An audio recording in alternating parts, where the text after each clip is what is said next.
So, what are we going to do here as we come into our final hours together? There are a lot of things we could do. My goal, obviously, is to always have you leave with the strongest amount of your emotion geared in your body, because that's what's going to get you to go follow through. At the same time, I look at this program, and no matter how much we pour into it, no matter how much we put you in overwhelm, as you can only imagine, there's so many things that I know are available and needed for your businesses that aren't here. So trying to figure out, what do we put in here strategically? And so I'd like to roll the dice on something that may not be as emotionally exciting, but probably more valuable. And that is a planning process. And so you might have to, for this last part, really manage your own state a little bit. But I'd like to introduce you to what I call RPM, the rapid planning method. And RPM is an experience that when you master the thinking of RPM, you don't have to use the system itself even. You don't have to use a particular mechanical system in terms of how you do this on your computer or calculator or on paper or whatever. But if you take on this thinking system, your entire planning process will transform, and so will you emotionally. And most people in life, when they're trying to plan something, when they're trying to put something together, like plan their day, we all learned yesterday that what controls our focus controls our life. Whatever we focus on, we feel, even if it's not true. Do you agree with me on this, yes or no? And everything's trying to get our focus all the time, right? Advertising's trying to get our focus, your phone's ringing, in your pocket it's buzzing, and that buzz is either your phone, or it's an email, or it's a text. There's this constant something trying to get control of our focus. But what you focus on determines your destiny in your life. So if you don't take control of it, somebody else will. And so the challenge is, even when we try to take control of our own focus, even we try and attempt to do this, usually there's so much distraction that it becomes very difficult to do it. And even if you did it in the traditional way, and you were going to go out tomorrow, and you're going to plan your day, or you're going to plan your week, you're going to go home. In order to plan it, you're going to have to come up with some answers for the week. And the question you're going to ask, if you don't know RPM, is what? What do I need to? Say it nice and loud. What do I need to? And that's a good question. It's much better than, why do I have to do this? It's much better than, what the hell do I do? A few modifiers around that language and you'll feel very different, won't you? So when you ask, what should I do? The answer you're going to get is usually based on whatever is most pressing on you at that moment. And what tends to press us is either something painful, right? Right now I got to do this, because if I don't do this, something's going to happen. Or something that we want, something pleasurable. Is that true? Or it could be our own sense of vision. But that's usually the last thing that we focus on. How many agree with me on this? Say aye. So let's say, for example, someone keeps coming to you and goes, I need this and I need this and I need this. And they do that in the form of your text. They do that in the form of a phone call. They do that in the form of an email. They do that in the form of walking up to you and go, hey, Tony, can I ask you a question? And right in that moment, they're coming to you and they're asking for the most valuable thing you have in life, your focus.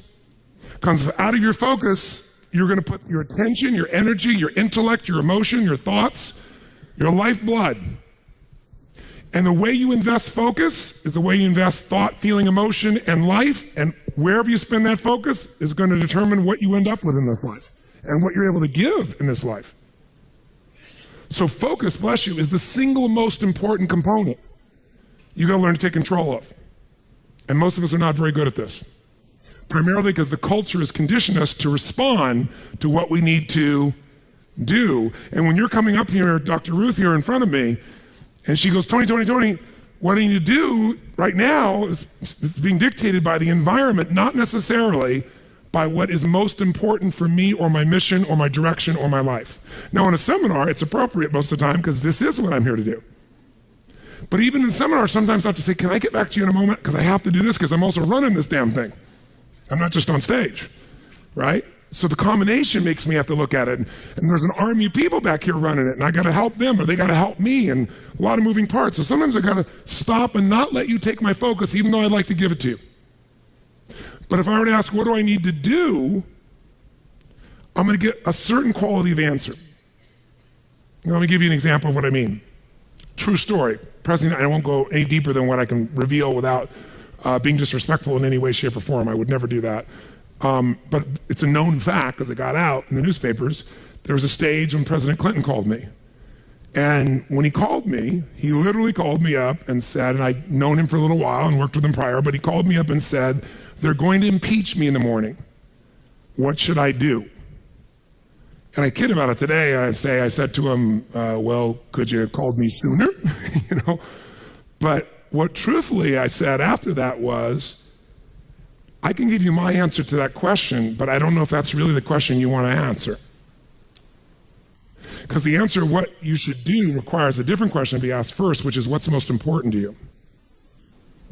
Because if what's most important to you is to stay in office, then obviously you should just keep doing what you're doing, because even though they'll go try to impeach you, they won't have enough votes and you'll stay in office.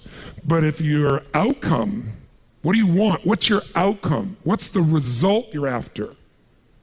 That changes what you do. If your outcome is to regain respect from mothers, fathers, what they can say to their children about the President of the United States, then based on that, you might have to do something different.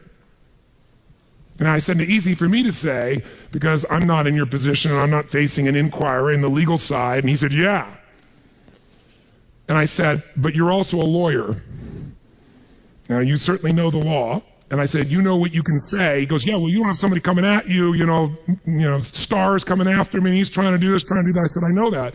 So I'm not telling you what to do. You're just asking me what to do. I won't tell you that. First, you got to tell me, what do you want? If you don't know your outcome, if you don't know the real result you're over and you answer what to do, you may even get what you want. You may do that, get the result, but it's not the result you really wanted. That's, again, the difference between strategy and tactics, isn't it? Which is one of the single most important lessons I hope we got across to you this week.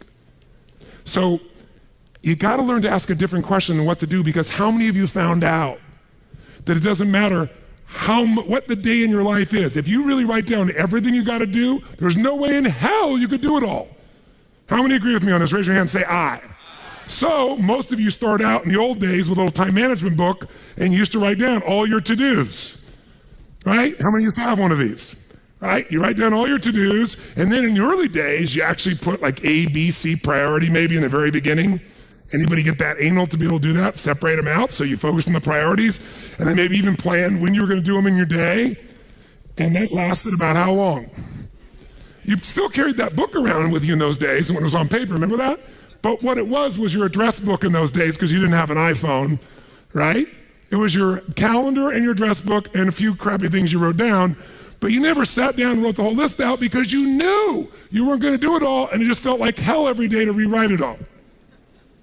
Who can relate with what I'm saying as being true? Say aye. So when I only had one company to run, I was just a kid, I went to one of those programs prior to the days of Franklin and Covey and all those guys. It was called the Time Bank. And we had this 3-ring binder like this. It was so cool, and it had its tabs and had my calendar in the front so I could schedule things, and have these daily little tabs. I could plan out the day and write my to-do list. And then it had my A through Z's in the back where I could file under people's names and things, all the details I needed. And then that was all the phone information, because there wasn't email in those days. And you carried around this little mini suitcase of these big rings, and it worked really cool. It was great. But I learned once I had 2 companies, and then 3, and then 4, then 5, there was no way. My to-do list got bigger and bigger and never got to be done. And I found myself not writing it down, and then I found myself doing it in my head. And I got a pretty good memory, but man, that was painful. I felt the shock of it all over again. Bottom line is, I said, there's got to be a better way. And I kept thinking, what controls our life is what we focus on. What we focus on, we feel. What we feel and focus on, we move towards. Wherever focus goes, energy flows. So wherever your focus goes, energy flows. So if I want to control my focus, the most powerful way is by asking what? Better questions. So I need to come up with a better question, because what to do is a painful question. And it's a stupid question very often. When you're starving hungry on the first day, what to do is obvious. Go get some food. But some of you, in spite of the hunger, and those of you who've never been to a program in my mind, the pissed offness with Tony Robbins that he would go so long, People went back, they go, but this is not right. And so they said, then go get some food. They go, no, but I don't want to miss it. Now, our fault for not communicating in advance, but the point of the matter is most of you decided what to do based on a larger outcome than the urgency of current pain. You decided, no, what's most important is to get this material, even if it's a little painful in the short term. I can eat a little bit. I'm hungry, but I can survive. I am not in Africa. This is not the last meal that I've had for 6 weeks. There may be some body fat I could be burning in the next 2 hours while I'm learning. Who knows? You know, maybe. Maybe I'm not really dying. Maybe that's just the language I use, and the language I use is producing my emotion. People say they're starving. Really? Look in the mirror. Are you starving? No, I didn't say that to anybody because no one came up and said anything to me about it. That Tony. Oh, Tony, will you take a picture with me? Yes, of course, right?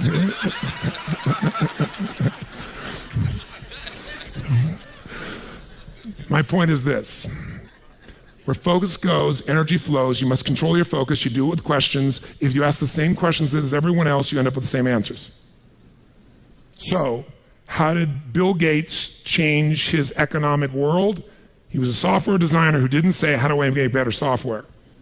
He asked, and caught everyone else to ask, how do we become the intelligence that controls all computers worldwide?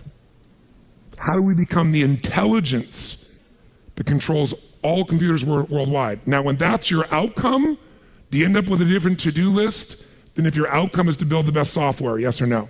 Yes. And that's why he's one of the richest men on earth. Change a question, change your life. When it comes to planning your life, I want to get you to learn to ask 3 questions now. And the first one is not, what am I going to do? And how many understand why now? Say I. The question you want to ask yourself is, what do I want? What's my outcome? What's my result? The word RPM, the first one is to get you focused on the target. The target is not the activity. The activity can change. It's what's the result I'm after.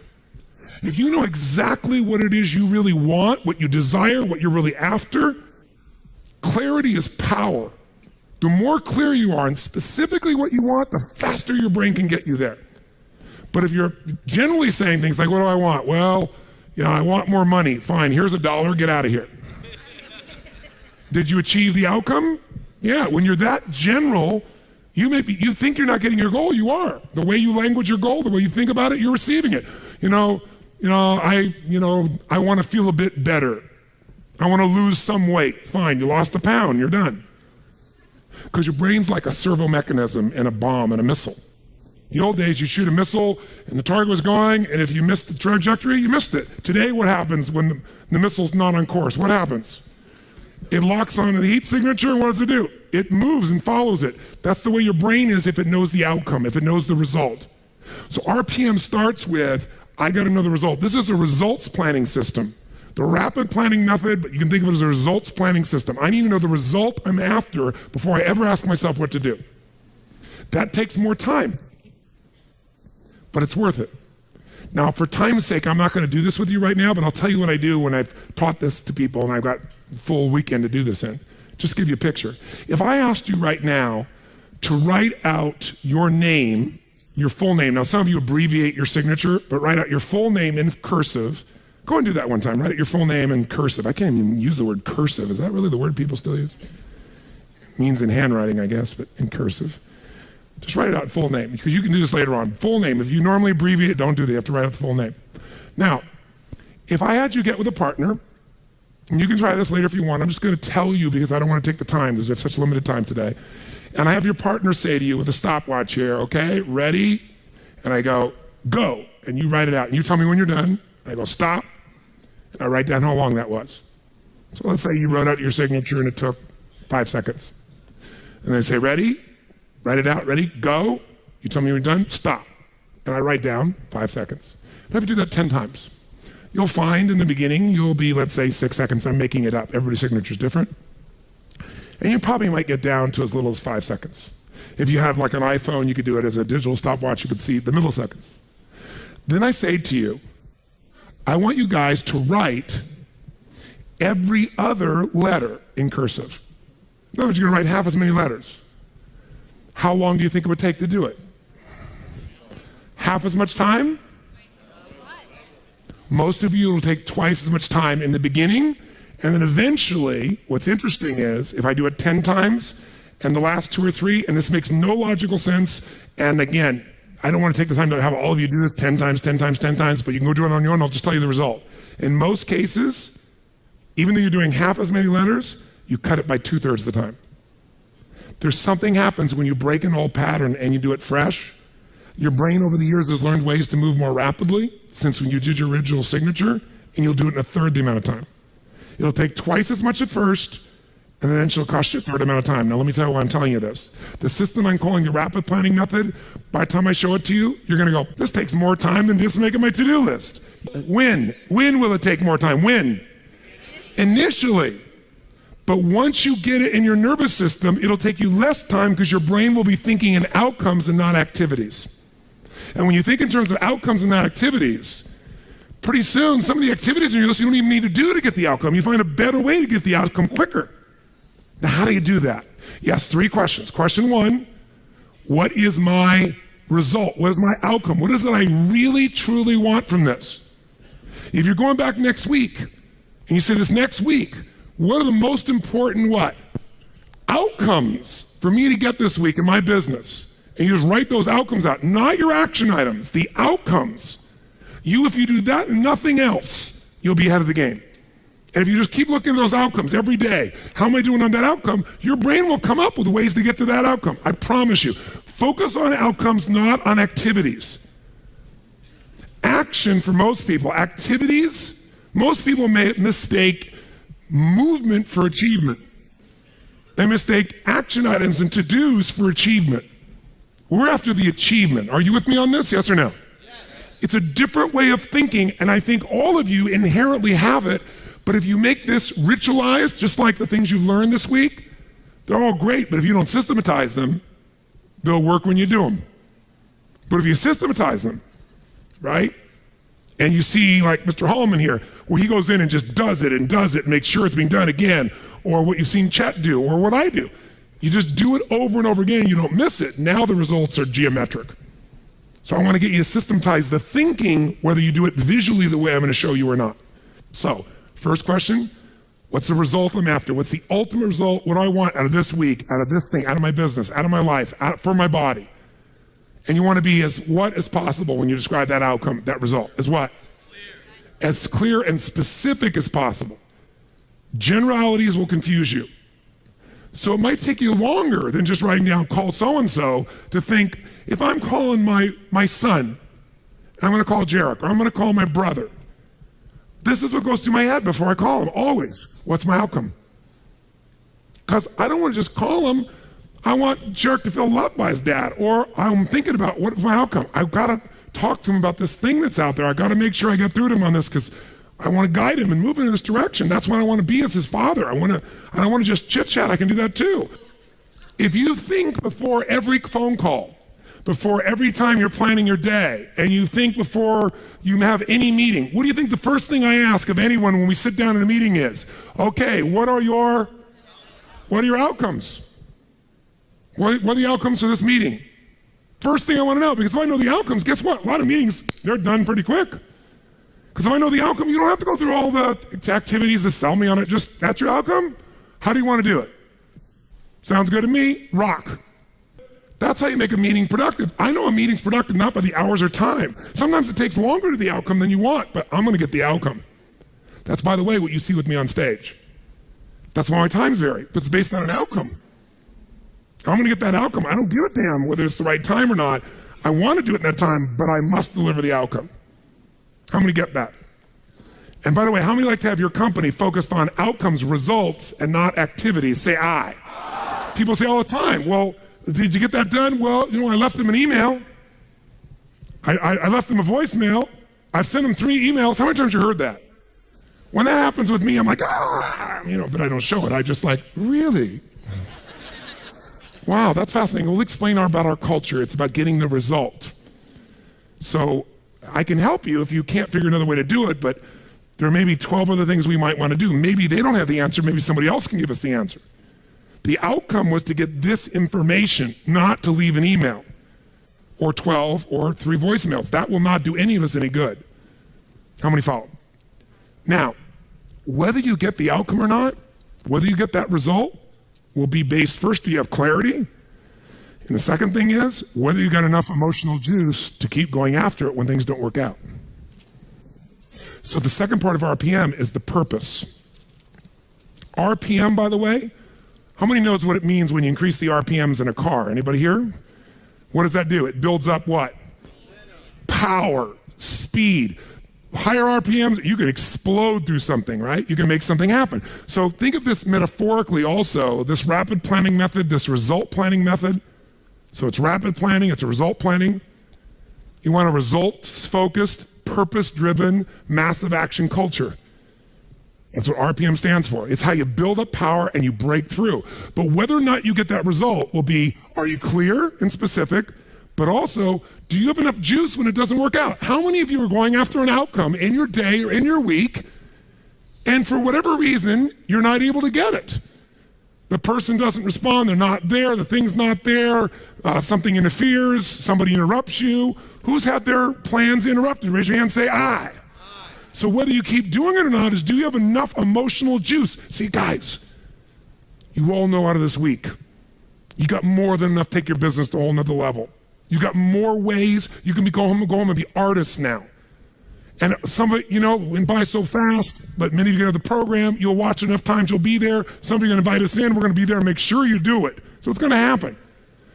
But the art of it being followed through or not is gonna come, do you have the emotion to follow through? And that needs to be a part of your thinking also. So the next question I've always asked, besides the outcome, is why? Why is more important than how? Why are we doing this? What's the purpose?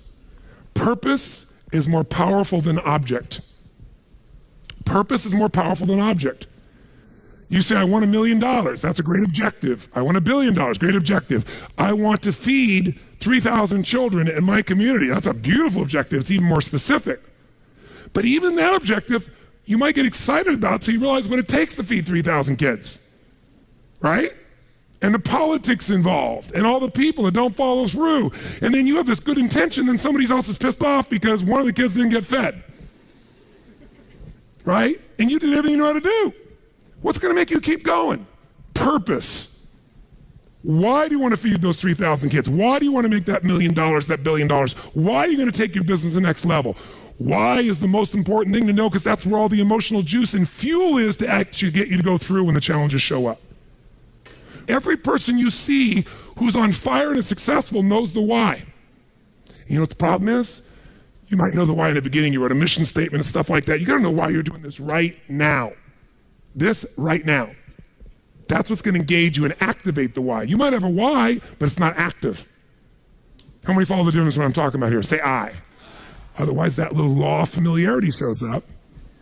Well, we're doing this because and you repeat the why, but it has no emotion behind it.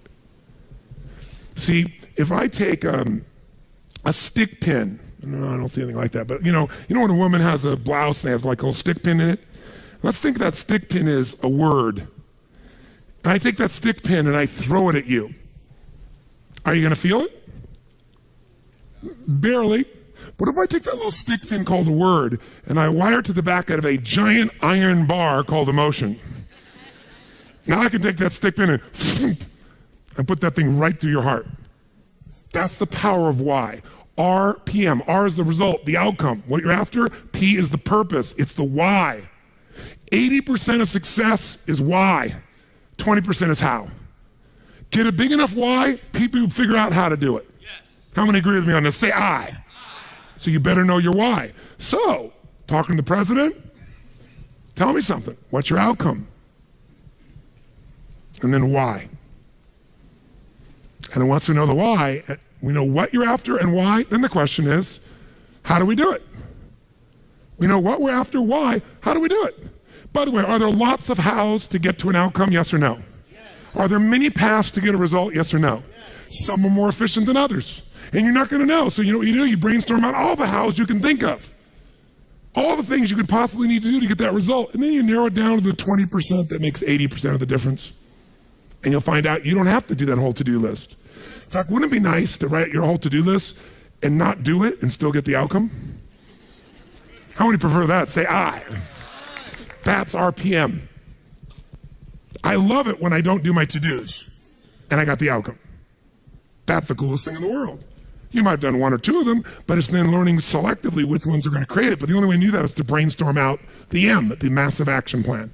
If I know the result I'm after, I know what it is I want, what's the outcome, what's the result, what do I want specifically, clearly, and I know the why, and the why has got to move who?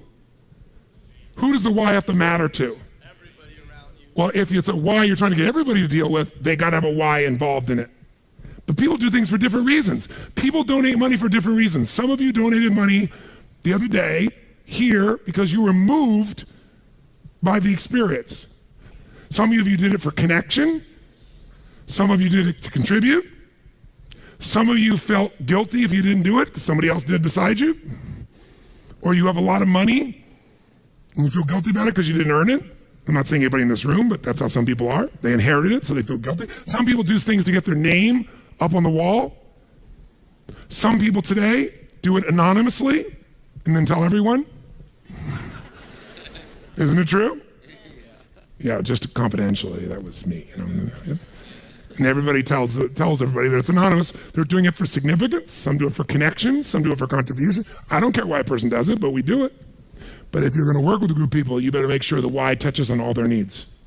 Does that make sense? When it's you, whose why does it have to be? Whose why does it have to touch? Whose purpose does it have to be? Your own for you to be moved. So if you know the result and you know the purpose, now you need the M, which is the massive action plan. We also call the massive action plan the map. It's your massive action plan, your map. How are you going to get there? What are you going to do? And by the way, when you're crystal clear on what you want and you know why you want it, you can make a big map. You can brainstorm a million ways to do it. Not all your houses are going to work. That's why you make a whole map. And then go back and gradually asterisk the ones that are the most important and go hit those. You might get the whole outcome in the first two action items and get rid of your whole rest of your list. This is RPM. This is how I operate. Now, if you never did this on paper and you just did this thinking process in your head, you'll get invaluable resources. If you learn to put this on paper, it'll be more powerful because then your brain isn't racing and you can see it. If you make it into a system that you personally use, your productivity will explode. If you teach your whole company to do this, your company will go to levels you can't even imagine because everyone will maximize their productivity. And it is different than any other system in its essence because it causes a different focus with a different level of emotion, greater creativity as a result of that, and then it shows you how to leverage it all. Does this make sense? Yes. So those three pieces, results planning, asking what question? What's the first question you're going to always ask? What do I really want? What's my outcome? What's the actual result I want from this day, from this week, from this conversation, from this meeting? Doesn't matter what it is. If that's all you ever do, you're already practicing RPM at a fundamental level. But if you want to juice it up, you ask the second question. What's the second question? Quick. Why do I want it? Why? What's juicy about this? What excites me about this? What do I really want about this? If I'm going to call this person, why am I calling them? And then you know what? When you get a stronger why, the action items change because you're in a different what? Who knows? A different what? Make that same call without any clear outcome and any clear purpose, or the outcome is get back to them. That's my goal, get back to them. What's going to be the quality of the writing or the phone call or the vocal quality when you're getting back to somebody? Versus if you know, my outcome is to make sure they feel like I am so in their corner that I'm here to make sure their needs are completely met, more than they've ever met by any person they've ever spoken to on the phone before, and that I am here for them and they can count on me. Why? Because that's who the hell I am. Because when people deal with me, they have found someone like no other human being they've ever dealt with, and I am a source they can count on. That's why I don't have to go chase 8 million new clients. That's why they stay my client for 17 years and pay me $1 million a year to talk to them on the phone once every 10 days for 10 minutes and see them 3 times a year for an hour. And I get a piece of the upside, so sometimes I get a couple $1 million for that. Why would somebody pay you that kind of money? Because when my guy calls me, he gets delivery he can't get anywhere else on the face of the earth. So I pride myself in that. And by the way, that feels juicy to me. It meets my need for contribution, for my need for growth, my need for significance. I'm the best at what I do. My need for certainty, I deliver. And it's variety. Who the hell knows what's going to happen when I pick up this phone? It's different every time. Because the market's changed, something's going on. How many follow? Say I. It's a very different thing than, oh, I'm getting back to my client, right? And the way you're going to come across is different. And everybody will go, wow. And in life anyway, by the way, the people who are the very best on earth that get paid everything like 100 times more than everybody else, they're just a little bit better than everybody else. It's like, you know, a bear's chasing you. I don't have to be that fast, just that much faster than you. Right? In life, you just have to be a little bit better than everybody else and you get all the rewards. And that little bit better, to me, is RPM. Okay? Now, RPM is also a visual chunking system, visual way to chunk. Remember the other day when I showed you this little concept of this chunking system? Where, you know, you have this to do, and this to do, this to do, I gotta do this, I gotta do this, and this, and this, and I gotta do this, and this, and this, and this, and I gotta do this, and this, and this. By the way, this is what happens when you ask yourself, what do I gotta do? Which I'm gonna show you, you should still do.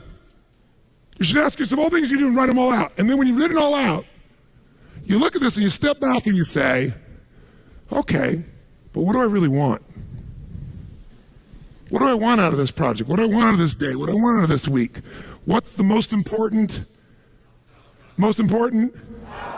outcome I could get out of this day, this week, this project, this element? What result do I want? And you go, well, I see this and this relate to that, but you know what I want this. Oh, if I want this, then this and this and this and this and this and this and this and this all fit into that targeted outcome. How many follow? And I might go, you know what else? I also should do this and this to get that outcome. They're not even on the list.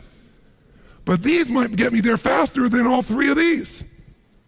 Oh, by the way, this and this and this and this and this and this and this, all right. Oh, and guess what? This and this and this and this and this, all right. And guess what? There's my day. 1, 2, 3. 3 outcomes, 4 outcomes, 5 outcomes. It's a different world. You will get yourself completely out of reaction. You start to take control. My question to you is this. How important do you think it would be for you to master a skill set like this, for you to have the quality of life you want, quality of business you want? What would 0 to 10, what would be the level of importance you'd give this, my friends? How big? 10. Where would you put it for you? 10. Raise your hand if it's a 10 for you. Let me see your hands. Good. I'm not going to teach you today. But I'm going to teach you enough that you can take yourself to the next level. If you want to go deeper, you will. But I didn't want you to leave without the fundamentals of it, because just the fundamentals will help you to take what we've got here and take it home and go to work at it at a much more effective level. So, if someone gave you a test and they asked you, what would be the fastest way for you to change your productivity? It would be stop focusing on what to and focus on your, you do nothing else but that. What does RPM stand for? The rapid planning method, also known as the results planning method. It also stands for the 3 questions you're going to start to ask. What's the first question? It is not, what am I going to? The first question is, what is my? And then as you get more clear than that, outcome starts broad. To make it more specific, you say, what's the specific what? Result that I'm after. What do I really want? What's my outcome? What's the result? So usually I start out with the outcome because it's broad, and the result makes you make it even more specific. Okay? Start broad, get more specific. And by the way, writing that down, you might write your outcome and scribble out and rewrite it a few times so you got something that really grabbed you. That takes more time than just writing a to-do down. But it's time well wasted, if you want to think of it as wasting. And pretty quickly, by the way, you know what you're going to find out? There aren't that many outcomes you're after in life. Lots of activities, not that outcomes, and pretty soon it'll be a shortcut. Just like rewriting your handwriting, you won't just cut the time in half, it'll cut it by 2/3 because you'll know right where to go. That's what starts to happen. You start developing what I call pathways of power, where you know, this is what I do, this is how I do it, this is how I get to that result. And most people have no clue how they get there. The second P stands for, the second question I ask myself is what? What's my purpose? Why am I doing this? And there are different emotions for each of us that drive us most. Some words will completely change your state. When you have that right word, for me it's impact, for example, or love, or contribution, or making a difference, or have fun. A couple things like that change the game for me overnight versus I have to. How many hate having to do things? Say I. You don't ever have to do anything if you get clear about your real purpose. And then the M stands for my massive action plan, also known as my map, which is what you would call a to-do list. But it's the to-do list to get this outcome through the state of this purpose. Make sense? RPM. If you do nothing else but learn to ask those questions, use them as an organizational tool, and you leave today with that alone, your life will change. Because you're going to change the sorting device of your own focus. That's the power of it. Now, you might wake up in the morning, if all you do is you don't do RPM, all you do is on. Here's on. Outcomes and necessities. You know your outcome and what's necessary to get it done? That's a shortcut. It's not as emotionally rich, though, by the way, when you leave out the purpose. You get the idea? It takes longer to think through and write out the purpose, but there's a different state you're in, as you just said, ma'am, when you're connected to the why. In fact, it'll change your to-do list. It'll change your map. It'll change what's necessary. That's why it takes a little more time to do initially, but after a while it won't. It'll just be in you. What's my outcome? What's my outcome? Okay, let's get crystal clear on the outcome. Okay, now that I got that, now, why? And you'll get good at the why. A couple key words. You'll start to know the words that always fire you up. And we're going to look at that in a moment, by the way. Because words change emotion. And change the emotion, you change what people actually do. Not what they write down they're going to do, what they actually do. You change the quality of how they do it. Because it changes their state. Make sense? So if you're going to master RPM, and you're not going to do that today, but if you want to, let me just kind of give you the overview. There's 7 principles of power. Just capture them if you want. First one we're going to come back to right now, but I'll start with it at the top. Believe it or not, above anything else is the power of language. Why is language so important in managing your life, your emotions, your results? Because we don't experience life. We experience the way we repackage life the minute we label it. See, if you have an experience and in your body, your nervous system is feeling this sense of discomfort, then think of it this way. There's these uncomfortable feelings coming through you. Think of it like a funnel. And all this noise, environmental stimulus is coming through you. And then you have certain words you use very often, 2 or 3 that you use. Kind of like you're taking all this juice in and you're going to have these cookie cutters. And the words you use most often are pissed off, frustrated, and annoyed. You're going to get a very different experience than if the person has the habit of being enraged, right, crazy, want to kill someone. Or someone else who goes, you know, that peeves me. They take that same stuff and goes, peeves me. Someone else goes, I want to kill someone. It has nothing to do with the actual experience. It's the words. I'll give you an example. Anybody here know who Ken Blanchard is? Wrote the 1 Minute Manager. So Ken's a dear friend of mine. I've known Ken for, 30 years. And if you haven't ever heard Ken speak, he's the real thing. He's such a sweet soul. And he takes complex things and makes them really simple. Ken is one of those universally happy guys. And one of the reasons he's happy is his language patterns. See, we all have habitual language patterns. We filter the word and we put the label of what it is on it. And the minute you label an experience, the experience becomes that in your body. So some people will say, well, if I said to you, you're mistaken about that, John. How do you feel if somebody says you're mistaken? What if I say, John, you're wrong? Who feels a little different now? What if I say, John, you're lying? Who here will get into real intense experiences if somebody says you're lying, right? Because your integrity's there. Now, all you have to change one word and we can change your biochemistry, right? Well, we use words all the time with our experience just because it's the habit of what we use most often. My mother's passed away, bless her soul, but when she was alive, I told this story. She used to always be humiliated by everything. She'd call my house back the days before email, and I was, traveling like crazy, and there was a answering machine, the old style answering machine, and she'd leave a message. I'm humiliated that I have to leave a message for my son. What is he, President of the United States or something? But in the beginning, I got hooked, but then I noticed my mom was humiliated by everything. She was humiliated by the drugstore clerk. Because anytime she was uncomfortable, she called it humiliated. The one day I explained to her what humiliated was, and we had this interesting conversation. And I got to see there were many other choices besides humiliated. You could be pissed off, frustrated, ignored, loved. But we get in the habits of attaching things. So Ken Blanchard, the reason I bring him up, Ken and I are good friends, and we were talking one time about how words affect people. And he goes, Tony, he said, I have this attitude of life. The worst a day can be is a great day for me. He said, if you're going to go golf or you're going to go fish, you can't get back from golfing pissed off, because the worst a day of golfing is going to be is a great day. And that's the label he has for everything. Great. So he went on with a group of people I know. Some of them are from the entertainment business, and some are some, very mucky bigwigs, and they're used to having things their way. And they went to Africa, and they went on a safari, and Ken went with them.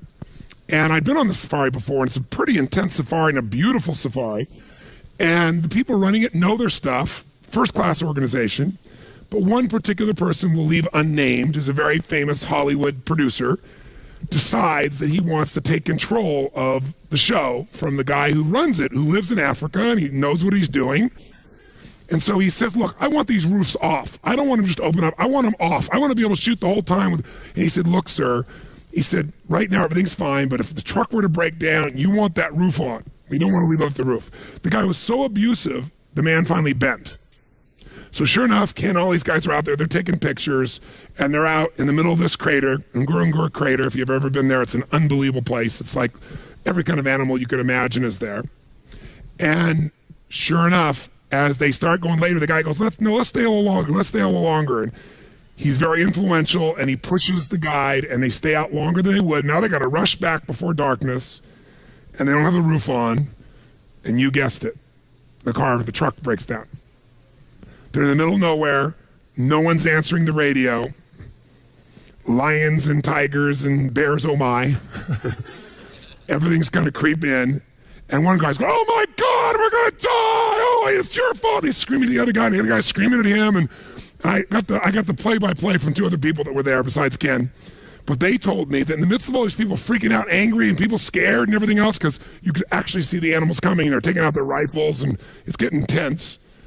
And in the middle of stuff, Ken looks out and says, this is inconvenient.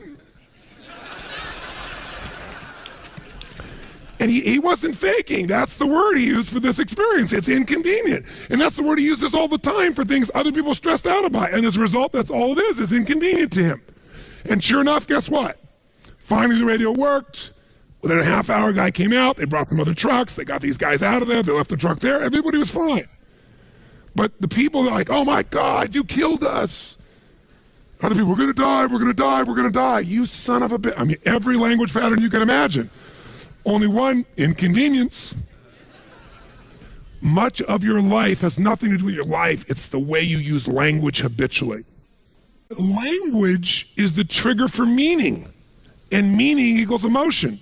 So when I think of RPM, it's about language, because it's about the questions you ask, because those questions control what you focus on, but it's also the words you use to describe your outcome, the words you describe to describe the why. One word can change the whole game. If your description of you're a stockbroker, and what you describe, what you do is you go, I got a cold call on people every day, that's not going to get you moving very much. Remember, one guy I was talking to, he was so much more successful, he was brand new, he was blown by everybody, so I went and interviewed him.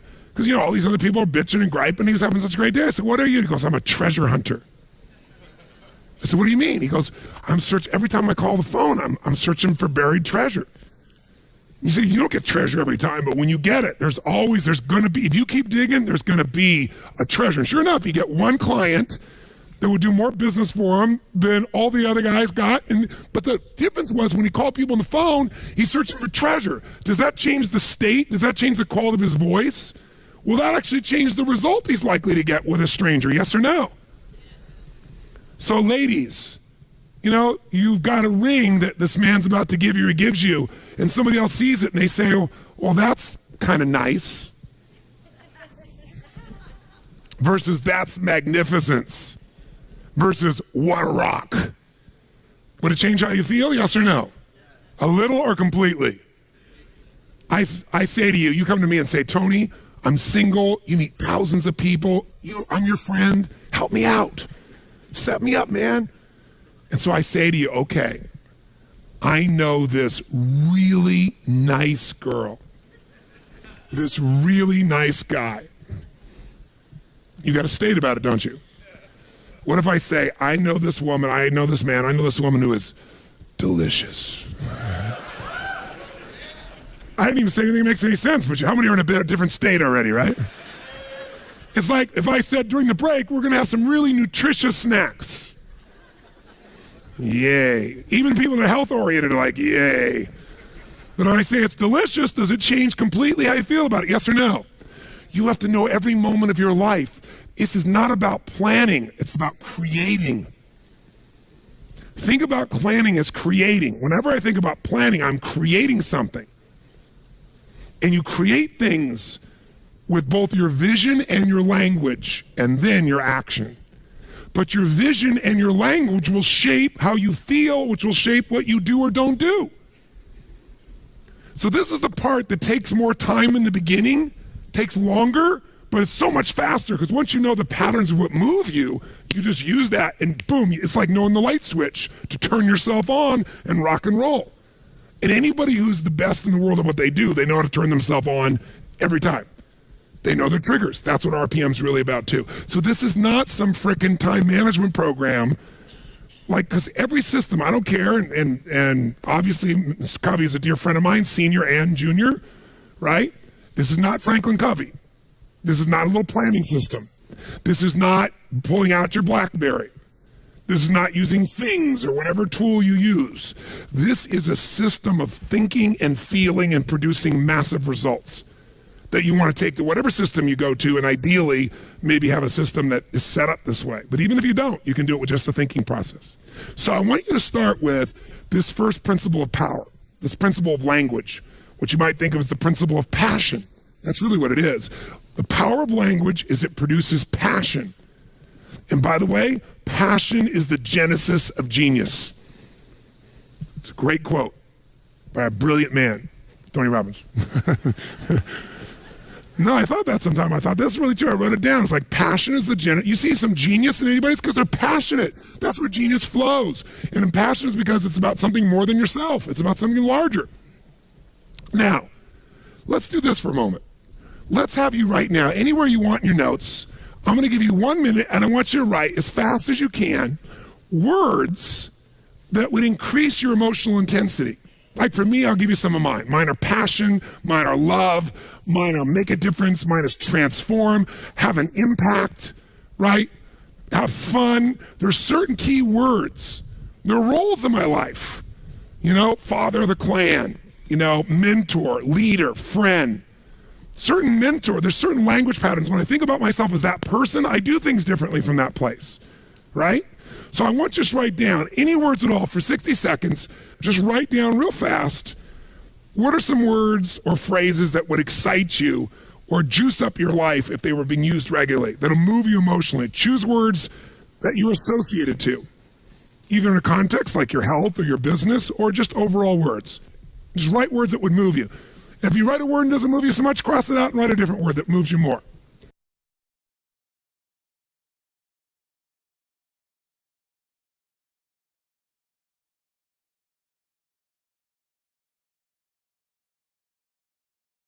I'll warn you, a 5-cent word is often more powerful than a 50-cent word. You could say, I am becoming a facilitator of transformational change around the globe at this moment now. Or you can write down, kick-ass, take names. Sometimes kick-ass, take names will move you more than facilitator of the human transformational experience. Write some phrases now that you might use when you think about things you want to achieve in your business. What do you want to do? And write them in words that are passionate, not just increase sales. What would you do? What would you put in front of that word, increase sales? If you're going to produce, crush it, transform the marketing department, take it to a new level. What are some phrases, words, that if you put them around outcomes that you have for your business, it would excite you to do it? Instead of having to do it, you get to do it.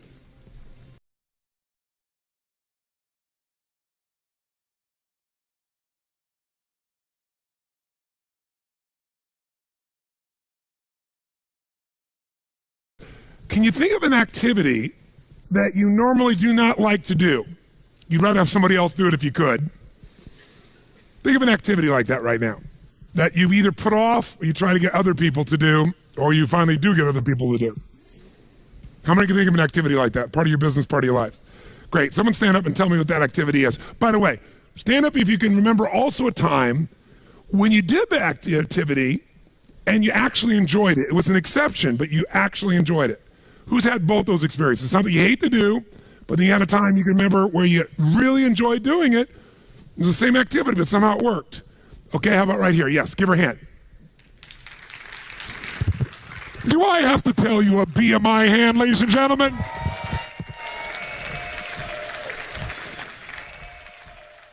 Tell us, what was the activity you don't normally like to do, you like to push off on others? Paperwork. Paperwork. Yeah. Now, the word paperwork alone, does that, when you guys hear that word, how many of you don't want to do it either? Raise your hand.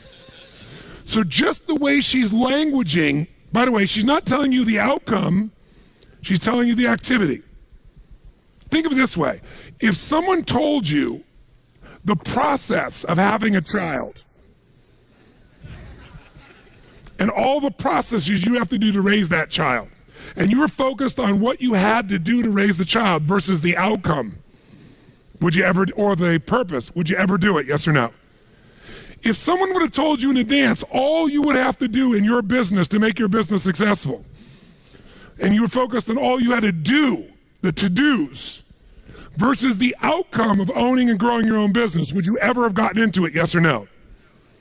So she's focused on the to-do, and she's languaged the to-do in a way that is incredibly moving.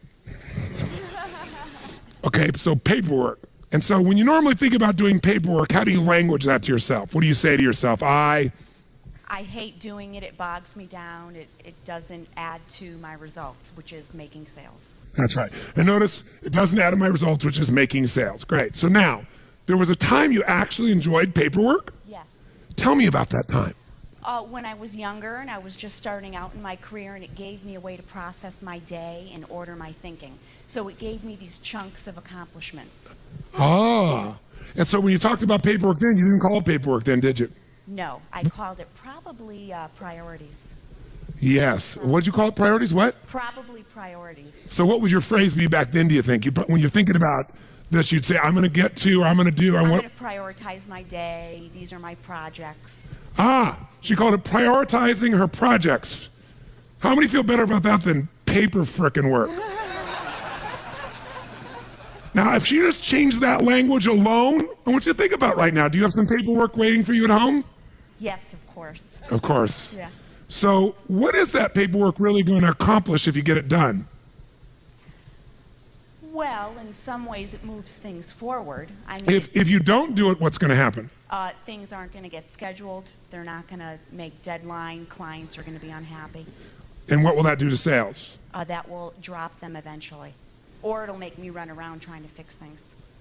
So is sales important to you? Absolutely.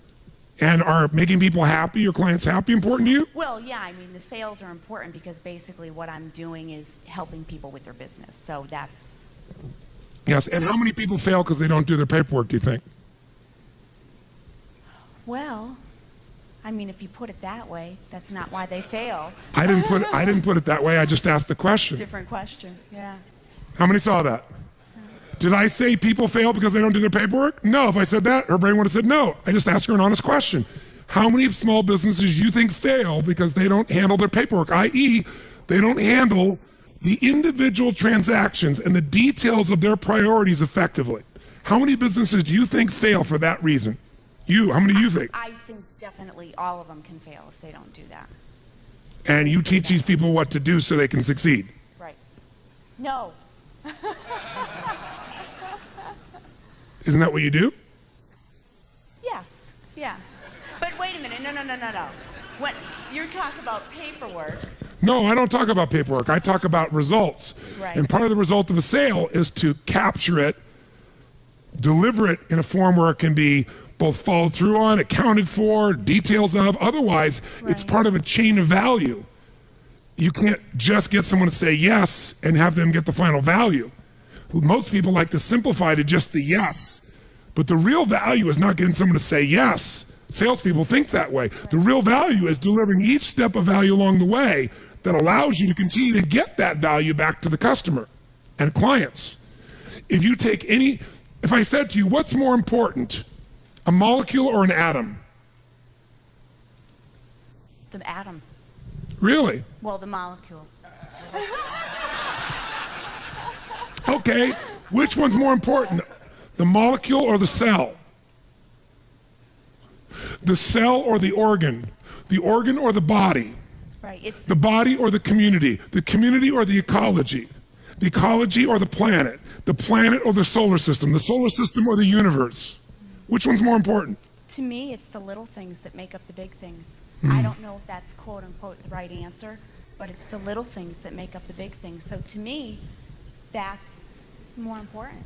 Is paperwork a little thing or a big thing? Well, it's a little thing, So that's the most important thing is the little things? but it makes up a big thing, which in the end you could say would be important because it feeds the purpose. It feeds, look at her face, it feeds the purpose. Yeah. Paperwork purpose. Right. Oh my God. So let me ask you a question. It's an epiphany. How important is paperwork? How important is paperwork? It's very. 0 to 10, where would you put it? 10. Yeah. So maybe we need to call it something different than paperwork. What is it really?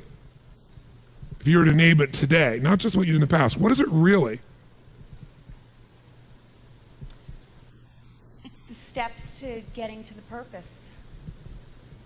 If I had to read It's also a promise that's Yeah. being kept. Right. Are you about keeping promises? Absolutely. Have you dropped out your promises because you didn't have your paperwork or priorities organized? Sure, or stressed Or out have other about it. people dropped it out because they didn't get the information needed in a timely fashion? And most businesses, you're telling me, probably fail because they drop out the little things? Absolutely. Because they think it's a little thing when really most people are majoring in minor things, and this is not a minor one, is it? But we start thinking it is, and the minute we give it a label that it's a minor thing that doesn't really matter, Yeah. then what happens is we no longer give it the focus, and we don't give it the focus, and then it bites us later on. The truth is, which one is more important? The molecule or the atom? The molecule or the cell? The cell or the organ or the body? Which one is more important? They're equally important. You take any one out of the chain of existence and the whole thing collapses. There is no little things and big things. There's just the things. There's the things that matter. Is this one of those? Yes. If you were going to coach your son or daughter or a child or a dear friend in a business, what would you tell them about paperwork? I would tell them that if it's important. Can you hear the change in her voice? How many hear the change in her Has voice? it changed? Is there a power in her voice right now, yes or no? An authority? Go ahead, tell me what you tell them. You tell them what? That paperwork is extremely important to the outcome. It's, part of the passion of the purpose, and that's really all you have in life. And I did have that conversation with my daughter. Give her a hand, ladies and gentlemen. Do you see how important it is, A, to be aware of your language? Language creates meaning, meaning creates emotion, emotion determines what you're going to do or not do. You can never again think about time management in terms of to-dos. You need to start with language. The questions you ask and then the words you use to answer it. That's why you got to craft your outcomes, craft your results, craft the purpose. Takes longer, but you'll do it. Not only that, you'll enjoy it. She says, I'm going to go home and crush that paperwork. That's the word I would use. She go back and she says, I'm going to be, and what if she created a role for herself? I am the queen of paper prioritization. I am the Madonna of, I'm the master of whatever. She comes up with some playful thing, and it can be silly and stupid, but it'll change completely how she thinks about it and she feels about it, and she'll go straight doing it. How many follow this? By the way, how was she influenced to remember the truth? By me lecturing her? Telling her? No, everything was asking her. Now, in addition, if you want to follow through, remember, if you link more of your needs, there's 6 needs. If you link 1 need to it, you got an interest. 2, you got to drive. You link 3 needs to it, you're going to do it. Now, she was linking feeling insignificant to paperwork. Significance is one of the most important things in her life, right? She wants to significantly contribute. True? And it wasn't that significant to the contribution before, but all of a sudden, now she gets it is. It's part of the chain of life. It's part of the chain of keeping a promise. It's part of the chain of my integrity. It's part of my chain of being able to make a difference. And you know what? Everybody else is lousy at it, and I'm not anymore. Because how the hell can I help somebody else if I don't do it myself? And so now she sets a new standard. So now it's significant. And by the way, if you want to make it more fulfilling, she can also say, you know, I'm connected to it because it's connected to the what, she said? To the outcome. There's a purpose here. Now there's connection. Now, doing this helps me to contribute. Well, I'm starting to meet a lot of different needs: contribution, significance, connection, love. That's enough to get her to do it. Now, when she goes home, she can even develop a strategy to enjoy it. Like I interview people that do things that other people hate, find out how they do it. Somebody loves to clean their house. I say, great, well, let's look at these 6 human needs, because if you love it, it meets many of your needs, at least 3 or 4. On a 0 to 10, cleaning your house, how much certainty does it give you? And the lady says, 10. You say, why? She goes, because I know how to do it well. And I do it well every time. And I have control of it. Before your emails, as a way for you to get a sense of accomplishment, knocking a few off, doing something that's meaningless, you used to, when you're stressed out, organize your desk. How many are old enough to remember that? Now you don't even have a desk. Your desk is your laptop, right? So you knock off emails and things to feel a sense of accomplishment, which is you're just being active. You're doing activity. You're not accomplishing anything. Nothing significant. You're doing movement, trying to make it feel like achievement because you feel uncertain about things, out of control. That's what you used to do with paperwork, so you could take it back. What else? I get variety, she says. Cleaning the house? She goes, yes, I have 5 children. You never know what you're going to find. 0 to 10, how much significance? 100. Why? She goes, when I'm walking around the house, she goes, I play tapes like yours. I do significant, important things. I have time to think through my life as I'm doing these things while I'm accomplishing something. Plus, she goes, most people have a dirty house, and mine isn't dirty. People come over, it's spotless. I feel proud. What else? Connection and love from cleaning the house? She goes, yes, because while I'm cleaning, I pray for my children. I'm ironing, I'm praying for them. 10. Growth from cleaning the house? Yes, because I'm listening to tapes, I'm thinking of the future, I'm creating my life. Contribution? Yes, to my kids, to my family, to myself. She meets all her needs. That's why she loves cleaning house. Somebody else uses language like, I'm not cleaning that frickin' stuff. It's a waste of my frickin' time. So it all depends on what needs you relate it to. How many follow? Change your words, change your perception, change your procedure. Some people say, I love paying bills. I'm going, you love paying bills? Yes. There's so many of them. And they're always changing. Really, variety. What else? She goes, well, I go, but I pay the bills in different rooms of the house. And I play different music in each room. And then she says it feels significant and she feels connected because she says when I sign the checks, I think of the person and I send them love. And I think I want them to prosper. And then she goes, I know that comes back to me. It's just what you focus on. What you focus on is first controlled by the words you use. And that's controlled first by the questions you ask, whether you're aware of it or not. How many get the power of this principle, the power of language? Raise your hand. Say I. Let's put back on the stage then. Here's a couple other principles again. I won't walk you through them all in detail, but I'll give you a little step at a time here. So first principle is language. Power of language, which I think of as the principle of passion. The second power is the power of results focus. I'm not going to take any time on this because you got it now, don't you? You focus on the result.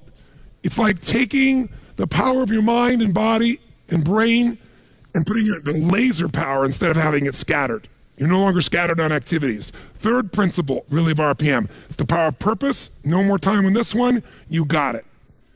Does the why change the how? Yes or no? Does it change the quality of how you go about it when you're doing it for a different reason? Yes or no? I'll give you my core belief in life. Motive does matter. Motive does matter. If you want to know my pain in life, my ultimate pain is people think of me as a motivator. I hate that term. Mr. Motivator. You know, people go, I don't need any motivation. I say, well, that's good because that's not what I do. Right? And they'll have a nice big belly. They go, I don't need any motivation. I'll go, that's obvious. You're highly motivated to eat. Right? I'm the why guy. I want to know why you say you want to lose weight, but you keep eating. Because what motivation is your motive for action. I'm very interested in what your motive is. You should understand your motive, your why, your purpose. That's where all the power of life is. And I believe motive does matter. If your motive in your business is just to make money, you can make it because you're focused on it. But I believe life moves to support whatever supports more of life. And I think a reason why HomeX or a Zappos grows the way they do is because they have a higher purpose as well. And a higher purpose is to serve something more than themselves. See, if I'm just trying to meet my needs, I'm going to get a certain level of insight. And I looked at my life, throughout my life over the last 30 years and thought, stuff happened at times that anybody who was there would go, that's impossible. No way that could happen. How could he know that? How could you shift that person? How could you change that situation? I've had these moments throughout my life.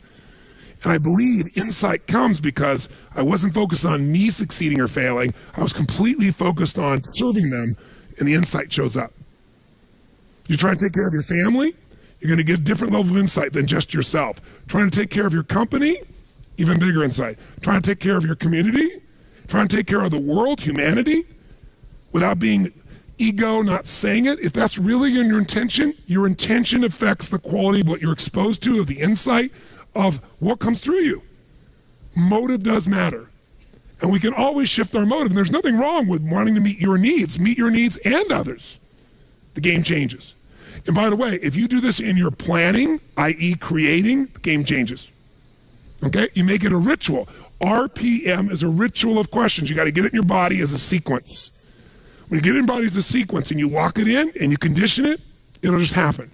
It'll happen like, what do I need to do? Used to happen inside of you. Next principle, number 4, it's the power of mapping. That means that once I know the result I'm after, once I know why I'm doing it, I got the right language, I need to come up with a map. You know what's interesting about a map? It doesn't always work. How many of you ever used before, in the old days, before they had Google Maps, there was a company called MapQuest? Whoever made the fatal mistake of using this crappy product? And what happened if you use MapQuest? What usually happened? You ended up getting a place worse than if you would have guessed. Because their map had nothing to do with the reality of the territory. Well, the more you do something, the more you're able to come up. The first time you do a map, you might be a little off. But if you do a map again and again and again, pretty soon you start learning the pathways to get to a result quicker, don't you? When you start making these maps, these action items, you're going to start to find certain ones get you further than others. And pretty soon, what took a long time, you're going to know the shortcuts. Oh, I know how to get from here to there quicker. I know the map. That's what used to be your to-do list. Now it's going to be a map to an outcome that's being fueled by your purpose. Okay? And then very quickly, as a principle, number 5, the power of chunking. So you've been in this seminar this week, and you got all this information. And I've attempted to get you to at least capture it in one place in the form of principles and actions. That alone chunks it a bit. That means you could turn that part of your book, kind of review the principles, right? You know, you can read the whole book, look at the principles, and you can look at your action and say, okay, what does this relate to? You could just make it a to-do list of all these things you're going to do and figure out when you're going to do them. Or you could take all those to-dos. You could say, okay, these all relate to marketing. These are all the actions related to the outcome of making sales better. These are all the outcomes made towards culture and improving my culture. And you could take this random list of to-dos and maybe fit them in 6 drawers, 6 categories. See, years ago, I started do chunking. I started to realize I could get out of stress very quickly if I just learned to chunk things. I'd not only get out of stress, but now when I thought of my day and I got interrupted, instead of going, oh my God, I got 57 individual things to do, there's only 3 things I'm after today. I get refocused on my outcome. How many follow this? Say I. You can do this with your project. You can do this with your week. You can do this with your company. So after a while, I came up with this idea. What if you could imagine your own home, the home you live in right now. What if we could take everything out of your house and you weren't there? And we dumped it all into just boxes. And the boxes got all collapsed into each other. and you were going to move and you weren't around, and then people just took all your stuff and just dumped it in the living room of your new house. Everything mixed in there. Underwear, toilet paper, soap, tissue, notebooks, computers, books, cosmetics, all mumbled and jumbled together in the middle of the floor. Would that be somewhat stressful for you? Yes or no? But what if, in advance, you took everything in your life and knew it would fit into one of, let's say, 2 chests of drawers, 6 drawers in each, 12 drawers. Maybe they may be giant drawers, categories. Like everything fit into, home appliances or cooking or intimate wear or whatever. If you had those 12 and everything could fit in one of those, you could take anybody in that room, once they knew those categories, how quickly could we transform that living room? How fast? Yeah, oh, this goes here, this goes there, boom, boom, boom, boom. And by the way, when it's done, how quickly could you then get what you want? You know exactly where to go, put all your focus in there, you open the drawer, you find what you want. Wouldn't you like to be able to do that with all your outcomes? All your action items? I'm going to show you how.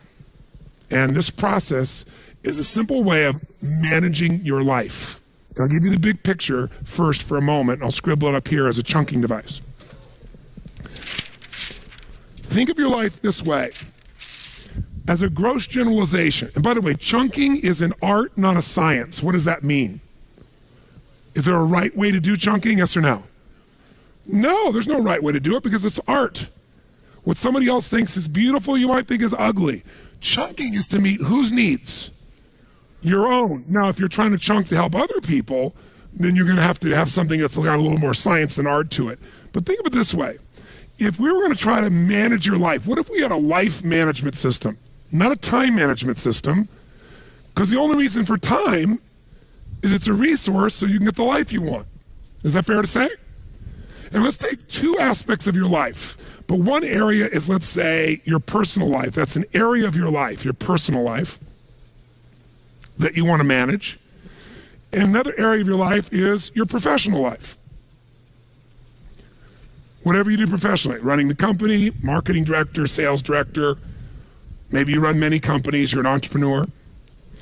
What if we could take everything related that's most important in your life personally, and we could focus on the things that needed to happen regularly? So for example, if you don't focus on making your health better, does it get better or worse as the years go by? Which one? You can't afford not to give it consistent focus. And by the way, do you have to keep improving it, yes or no? If you try to keep it static, is health a static thing, yes or no? No. What about relationships? If you don't focus on relationships, do they tend to get better or worse? So there's some areas of your life within your personal life. If this was an area of life you're managing, is your personal and professional life. Your whole life could be managed in these 2 categories. If underneath these, we could say everything that matters fits within 6, 8, 10, 12 drawers. They might be things, and I would call these categories of constant and never-ending improvement. For short, we call them categories of improvement. These are areas that you've got to constantly focus on once a week, once a month, some of them once a day. They're areas that never go away. Does that make sense? And so in your personal life, what would be some areas you got to constantly focus on? You might say, well, there's my health. There might be a drawer called family. There might be another one on finances. Does that make sense? And within those areas, you could have specific goals for this year, for this month, for this week. You might have certain musts that had to go in there. But you could put everything in there and you could look at it once a week or once a month to make sure you're on target. Am I making sense? Yes or no? Will this help you to chunk your life a little bit? Yes or no? Because if your whole personal life could fit into 5, 6, 7, 8, 10, 12 max of these, you could chunk it and you could keep track that I'm still making progress. Because most people make progress on what they focus on. So they focus on their business and their body deteriorates. Who can relate to this one? Raise your hand. Or they focus on their body and their relationships deteriorate. You're so damn into yourself, you're never even here. Or they focus on their kids and their intimate relationship breaks down. But if you had a way to keep on target, you could still put more focus on some things than others, but you kept it balanced, your life would work better. What are some areas, categories within your business that you have to constantly focus on and improve? Someone tell me. What are some categories that never go away? Tell me. Marketing. That would be a drawer. What's another one? Sales. What's another one? Accounting, finances, cost controls. What's another one? Culture, empowered employees. Do you think you could take everything in your business and maybe put it in a maximum of 12 drawers? And then whenever you had a meeting, you could say, what are our outcomes? Instead of this long list, you go, what are our outcomes around empowering our employees? What are the outcomes for this year, for this quarter, for this month, for this meeting related to sales? What are our outcomes for this meeting? To marketing. And guess what? Then you don't have this situation where you're doing great one part of the business, the other part bites you. See, if she doesn't do the paperwork, i.e. the finances, the production, whatever, and she focuses only on sales, we can guarantee her failure. It's only a matter of time. And it's not because she doesn't care, it's because she doesn't have a system of chunking her life. She gets overwhelmed because she thinks of sales as all these things. More likely, she makes paperwork all these things. I talk to people all the time. Somebody who doesn't work out regularly, doesn't exercise regularly, I'll say, how important do you think work out? Oh, yeah. And you'll finally get them where they say, I'm going to work out. But I'll say, why haven't you worked out up until now? I know you're committed now, but up until now, I want, not excuses, I'm not making you wrong. Just tell me, when you think about working out, tell me how you think about it. And listen, this is what they'll say to me. Well, God, it's so much work. Really? Well, tell me what do you got to do to work out? I said, well, me right now, I don't even have any running shoes. I don't have any gear. I don't have any clothes.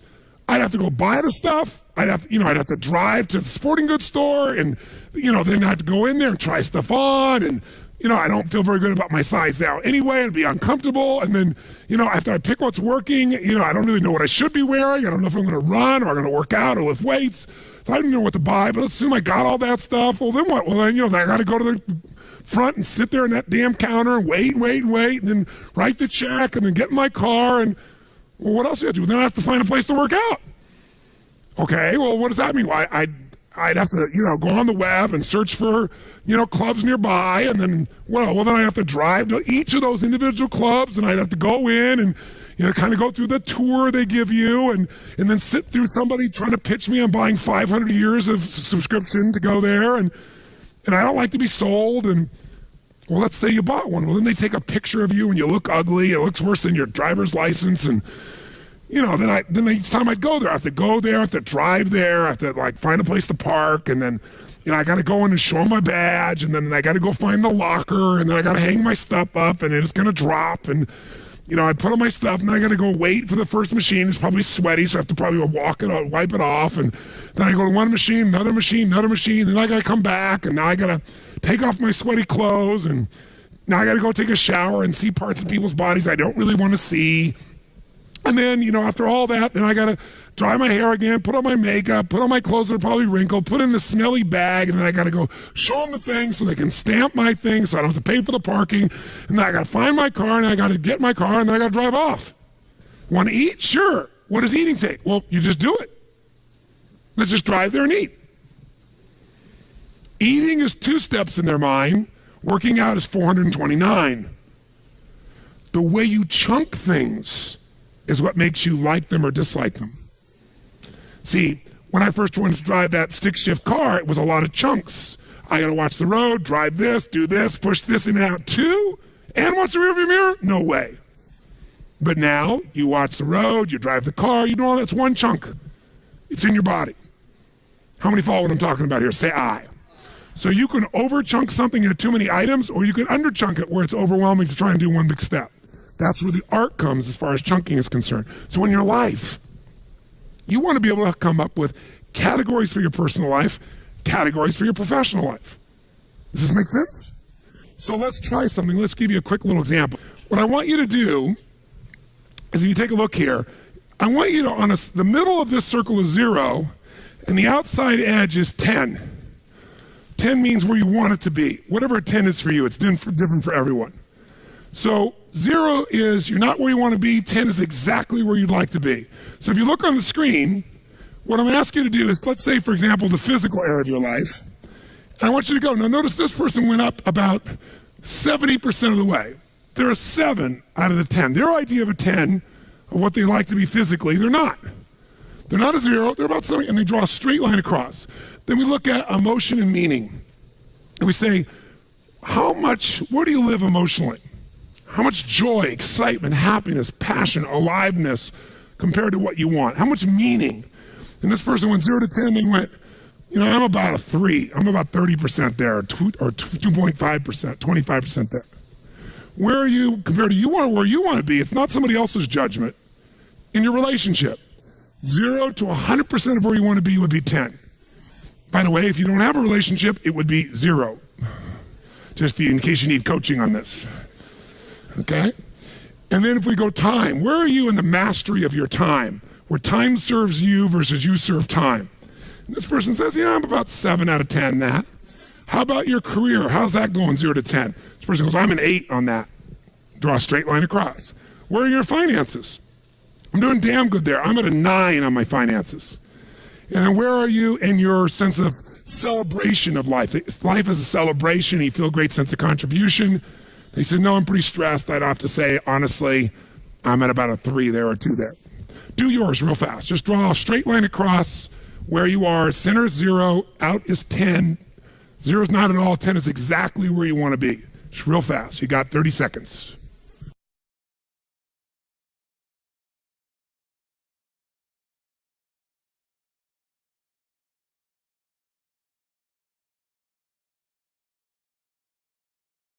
Great. So look at your design that's in front of you right now and just ask yourself this question. If this was the wheel on the car called your life, how would your car run? Better yet, what if you're going to drive that car 150 miles an hour? What could you guarantee is going to happen, my friends? What's going to happen? You're going to crash. How many are going to have a lot of stress when you start trying to drive this thing fast? Say I. Guess what owning your own business is? Driving 150 miles an hour, isn't it? So what used to be okay when you work for somebody else, it's kind of bumpy and stressful, when all the responsibility ultimately is yours, and it's out of balance, it's pure pain. How many can relate to this in some way? Say I. Things get this way because most people ask the question, what do I need to what? Do. They don't have a set of categories that once a week they look and go, okay, what's my most important outcome for my body this week? What's my most important outcome for my relationships? Yes, in the middle of everything else, I'm going to put those rocks in first. Somebody gave you that metaphor, right? I'm not going to pour all the water in. First, I'll put the rocks in. Here are the most important outcomes for anything else shows up for each of those areas, because otherwise the time's going to be gone. How many follow what I'm talking about here? Say I. So that's why we do a once-a-week planning session where we look at our categories, both professional or business and personal. Make sense? Now, the way we do that is with language also that's compelling. Here's some examples of how some people have chunked their life. These are their categories of constant never-ending improvements. For Suzanne Williamson, it's family, business, friends, community, physical well-being, finance, emotional, and spiritual.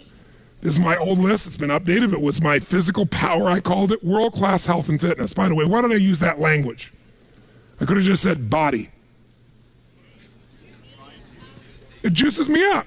Physical power, because I want the power to get up and rock, to take the room, to make it happen, to shift things for my wife, for myself, for my family, right? Second, emotional juice. Why did I call it that instead of just emotion? Because that emotion doesn't, but emotional juice, I want an emotionally juicy life. Outstanding family life, extraordinary friendships, absolute financial freedom, Renaissance man, the Kanai of AJR, the constant never-ending improvement of myself, the creator of the good life for my family, extraordinary communicator, leader, contributor, force for good, and spirit and soul force for God. Those are my spiritual outcomes. Gene Carter has emotional fitness, family, heart, and soul, physical prowess, forever friendships, home sweet home, gracious giver, health wizard, spiritual soul.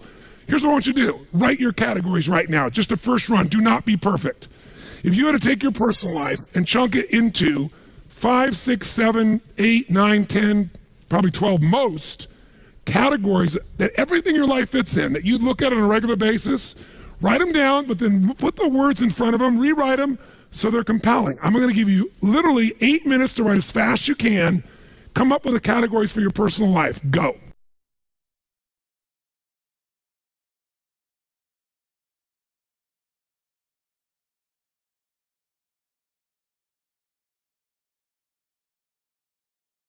How many think it would be valuable once a week or at least once every 10 days, 3 times a month, sit down and lay out a plan for that week or 10 days where you put the big rocks in first, looking at these categories, making sure you didn't miss the stuff that matters most to you. How many would agree with this? Say aye. Would you have to write down every action item, yes or no? What would you write? Your most important outcomes and why. Make sense? Now, so quickly, let's take it a step further. Let's look at the next category of professional, and I'll give you another wheel of professional just as an example. This isn't the wheel, because it's different for everybody. And let's put it up on the screen, and this is just a sample. This is not the business, this would be you. So this person says they run a department for a company. So one category they're measuring, am I empowering my teammates, my personal team and our teammates in the company as a whole? They have some outcomes around creating extraordinary identity and relationships. Are we creating the relationships we need with customers? This person runs the sales department. Am I delivering my core must results? This person wants to measure that regularly. They say, all my life is really about empowering my team, making sure we have extraordinary relationships, making sure the core must I promise I deliver. I got to keep focused on that every week, every month. Certain amount of strategic planning, which gets set aside because I'm usually so busy in the to-dos. Certain amount of cost management I got to do because if I don't do the paperwork, the whole thing falls apart. And I got to keep making my skills stronger. I can't just keep doing what I'm doing. I got to take some time to make my skills better so that I'm sharpening the saw, so to speak. So I'm not hacking at the tree with something that's bad. I got to take it up to the next level. How many follow in a sense of this? Now that person would measure those, but here's some examples of that. So I mentioned to you, I have 4 kids, but I mentioned my daughter Jolie, so I'll use her as the example. And she, was in a situation where she became an actor. Now as an actor, think about this. What do actors focus on? Quick, first gut. Somebody says getting a job. Okay.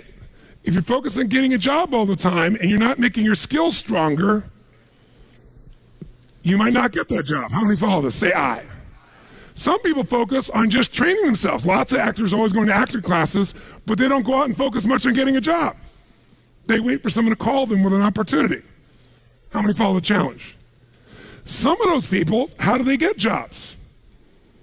If they're a decent actor, they've got a what? An agent and or a manager, and sometimes both. And without focus by that manager or agent, are they usually going to succeed? Yes or no? No. What if they get a job?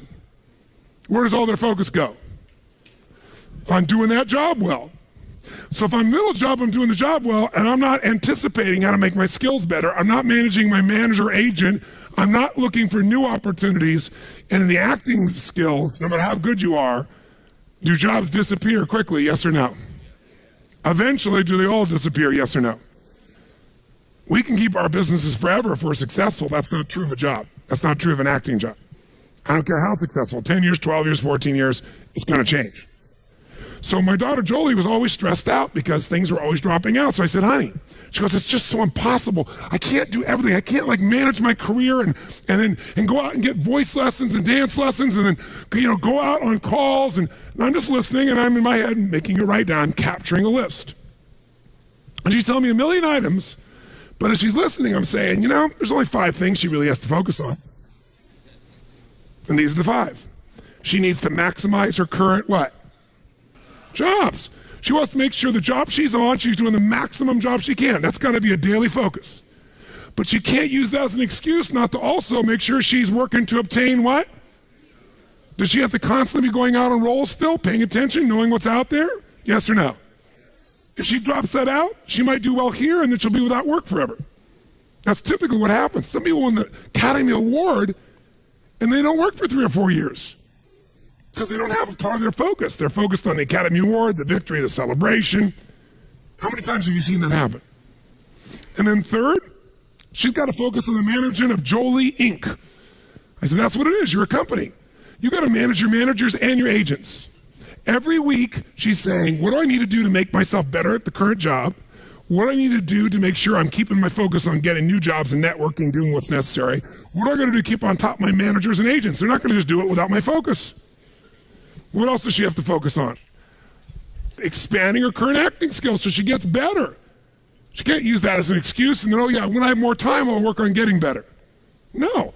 Even if it's once every 10 days, she's not working 7 days a week on a show.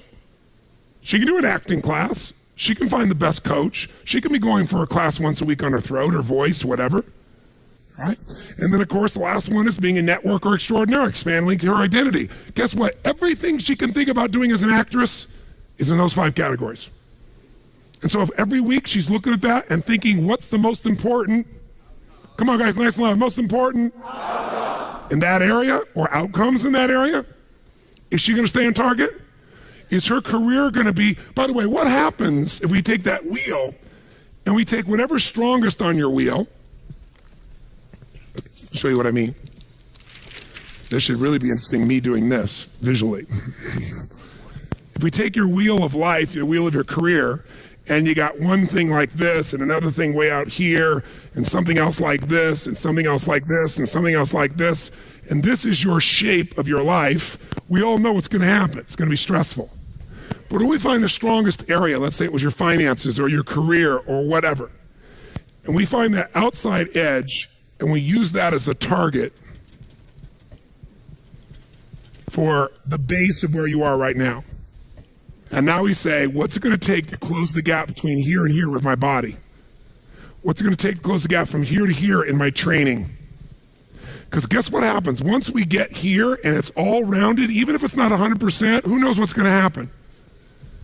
How much smoother is your life going to be? And by when it's smoother, can you go faster? Easier or harder to go faster when it's smooth? This is the power of RPM and having categories of constant, never-ending improvement in both your personal and professional life. Because, by the way, sometimes you're doing really well in all the categories in your business, and then you have a divorce, which kind of interrupts it just a smidge. Who knows what I'm talking about here, right? Or not a divorce, you got a problem in your family. Somebody's not feeling loved, not feeling appreciated, whatever the case may be. This is the goal of what we're trying to do here. So you can create categories within your professional life, but the one I want to get for you is let's do one together that I think will be helpful for you to chunk all we've done this week. Let's look at a business. Let's look at some categories that you're pretty familiar with. And the reason you're familiar with them is this whole course has been focused on them. What's one area of your business, if we go starting at, kind of 1 o'clock, that you've got to constantly focus on, my friends? What's an area? Mastering what? Come on, nice and loud. What's another area? Next. What's another area? And how important is time? And notice we said time and what management? That's what this is. This is the part of the training on results. Results management. What else? Cost management. What else? Innovation and constant ever improvement of products and services. What else? The legal systems, technical systems. What else? Culture. What else? Now, there could come up with other categories, but you could probably fit 99% of your business in those 8 categories, couldn't you? By the way, you could fit almost everything we've taught you and every action item you have within one of those categories. So instead of this big-ass list you have at the back of your book, maybe it's time to chunk it so it's not so overwhelming. And by the way, once you chunked it, some of it you could hand to somebody else and go, these are your outcomes. Help me clarify them. Here's why they're important. Go figure out how to do it. And by the way, when people know the outcome who are competent and they know why, do you need to tell them how? No. In fact, they may have come up with a better how than you would. How many follow this process? Say I. So here's what I want you to do. Let's do with where you are right now.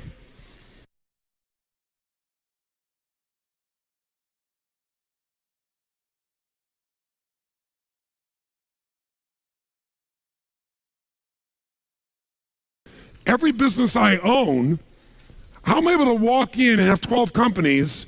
I've got companies that are doing $150 million in business with 1,200 employees. I've got businesses that are brand new startup oriented businesses. I got businesses in the hospitality side, meaning a hotel. I've got businesses in nutraceuticals. I've got practice management companies for doctors. I got this educational business that I'm a part of. They're all radically different businesses, but guess what? When someone's going to talk to me about it, I can take everything they're saying and put it in one of these 12 drawers. So every business has it. So here's Namali. Namali is my resort in Fiji. It's the #1 resort and spa in the country. 525 acres, 3 miles of ocean frontage. And I got everybody from, you name it, Anthony Hopkins, Quincy Jones, you name the celebrity artist, musician, we're the top place in the country to go, right? Built the thing from scratch. How do we make it better and better and better and win all the awards? Because we've got categories of constant, never-ending improvement, and we're focusing on how to improve it always, the X factor in each category. So what do we got? Effective business and financial plans so we can run the company effectively. Securing all of our event revenue, because in the travel business, there's a certain way you have to secure the revenue. Managing and mastering our what? Maximizing and improving our what? Marketing and sales systems. What else do we want to do? What's our language for this? Keep customer promise and create what? And mobilize them. The reason we got all these titles and all these awards is because customers come out of their minds. It's the greatest vacation in their life. When I told Chet about it, Chet's been all over the world, and Chet's, been to some very nice places, and we're good friends, but he was like, yeah, Tony, yeah. And then he emails me and calls me, this is the most incredible experience. And he's crying at the end. I've never cried leaving a hotel before, like I didn't want to leave. Because it's an emotional bond, it's an experience. It's not just the beauty of the place, it's the people. So there's a very different experience for people here, right? What else? We got to keep re-engineering, strengthening, improving all our what? Technical communication, customer databases. We have to have world-class organization of what kind of employees? And who else? That's right. We constantly got to improve and present the finest what? Now, most of the rest of these might fit in your business. Unless you're in the restaurant business, you probably don't have food on the list, but we have to because it's part of our business. You got to think, what's the most important thing? You got to constantly improve, so nothing's left out. We got to maximize and improve our current community impact because I believe we must impact the community. So we have 2 villages on either side of our resort, and we employ about 200 people. We're the biggest employer in the area, and we send all the kids to school as my gift. I've been doing it for 22 years. So guess what? When all hell's breaking loose, thank you. Thank you very much. I appreciate the acknowledgement, but I'm saying it to you because when all hell breaks loose, guess what? Our people, the community there supports us completely, right? We didn't do it for that reason, but there have been a couple times there was a coup in that country. It happened many years ago. When the coup happened, some people are coming, they're going to say, I'm going to ramshack this resort, and guess who was standing out there? The entire village standing in front of the resort saying, you're not touching Tony's property. I was like, okay, that's pretty cool. But what you give and you give and you give, it comes back in identity. I've been through the births and the deaths and the upsides and the downsides, and we're there together. But it's because it's a focus for me. By the way, with all of my life, could you get off track and miss some of these? Yes or no? This is the ultimate checklist. Notice it's not what to do, it's the category, what must always be improved, and now you think of what the outcomes are. And you measure them annually, quarterly, etc. And then finally, create effective plans for capital improvements because a resort's got to constantly be improved, right, physically. So there are several examples here and you can look at later. Here's what I want you to do, real fast. You can use the 8 we just wrote down in the wheel, or you can create something else, but I'm going to literally give you, I want you to do this quick, what are the 6, 8, 10, 12 categories that cover your whole business? Make your business categories of constant improvement your first run at it. We won't have enough time to finish it, but I want you to get a good run at it. Ready? Go.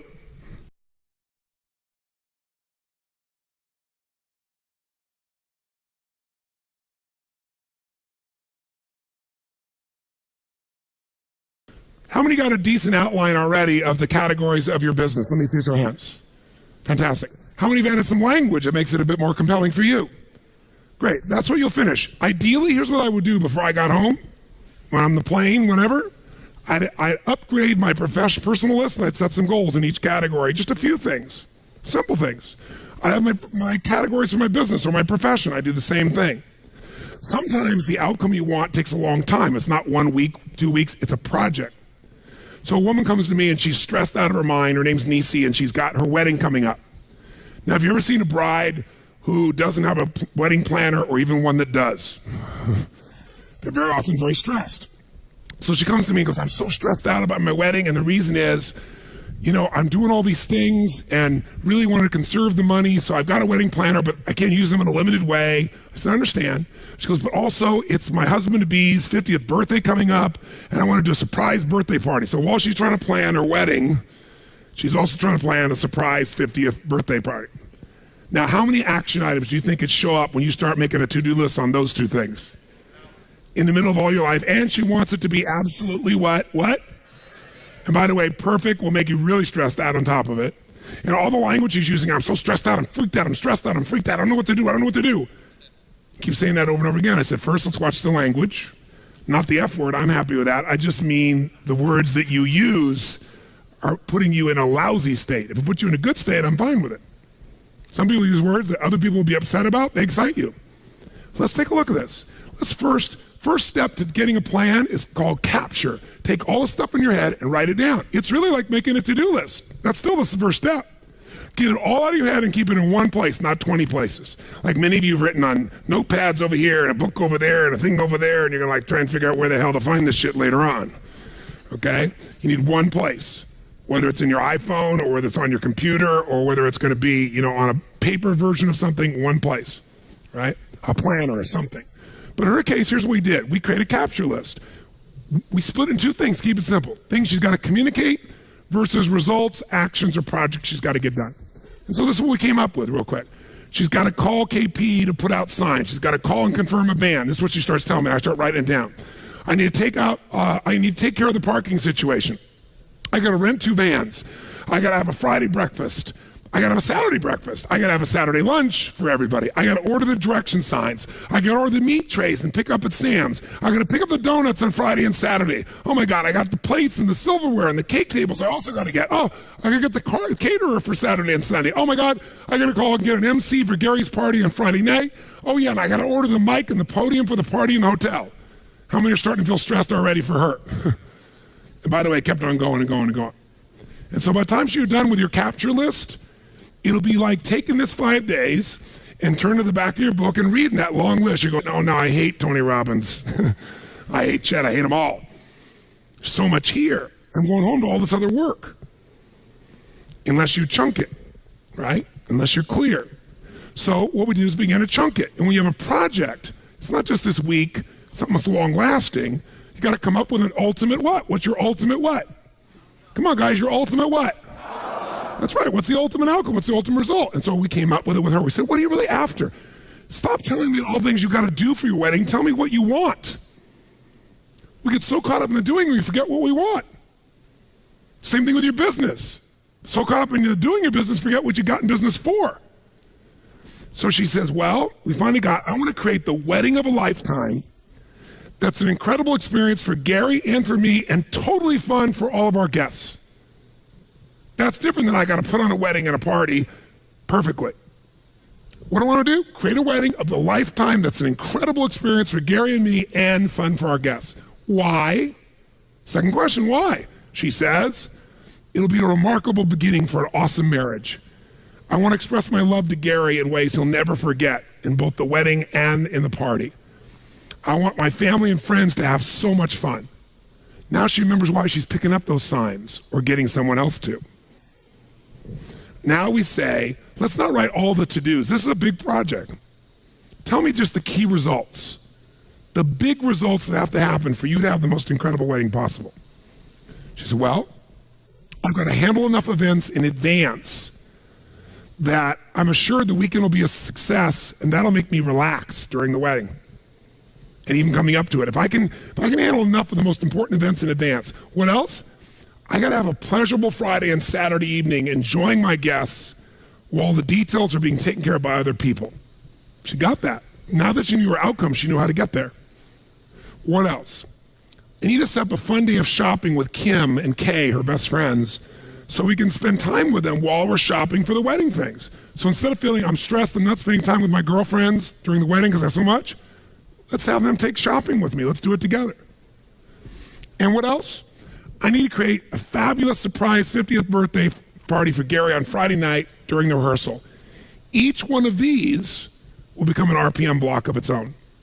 How many follow that? By the way, once you do a few people's experiences like this, you'll start to see there's a pathway, a pattern that's the same for most weddings. Effective weddings, happy weddings. You'll start to know maybe the words change, maybe somebody has a 50th birthday, but you'll start to see the same pattern. And what took a long time to do the first time, you can do in seconds now. It's the signature. So let's take a look. One of those outcomes was create a fabulous surprise birthday party for Gary on Friday night. Why? Purpose, she's creating an RPM block. Why am I doing it? To honor and delight Gary, to have fun, to create a magic moment, to share my love with him at the deepest level. Okay, what's it gonna take for me to create a fabulous surprise birthday party for Gary on Friday night? Well, I gotta pick up the signs, I gotta order the cake, I gotta pick up the cake, I gotta get an MC, I gotta get an accurate count on the guests, I gotta confirm the count to the hotel, I gotta get a microphone, I gotta get good stuff hanging on the signs. She'll then go to the next part of the project. But this RPM block is done. Guess what's cool? She can go back through that list and go, who can I leverage this to? Or how many of these things can be done simultaneously? And guess what she ended up doing? She got 3 friends.